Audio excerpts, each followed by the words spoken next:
شیخ عبد القادر جیلانی اور اللہ تعالیٰ ہاتھوں میں ہاتھ ڈال کر ایسے دوستوں کی طرح عرش معلیٰ پر ٹہل رہے تھے، چہل قدمی کر رہے تھے. وہ عرش پہ ایسے گھوم پھر رہے تھے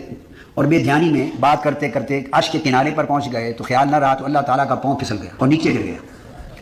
تو چونکہ ہاتھ پکڑا ہوا تھا شیخ عبد القادر جیلانی نے تو انہوں نے مضبوطی سے پکڑ لیا اور اللہ تعالیٰ کو کھینچ کر دوبارہ عرش پہ کھڑا کر دیا. تو اللہ نے کہا عبد القادر ہے تو میرا بندہ، پر آج سے تو میرا بھی دستگیر ہو گیا ہے،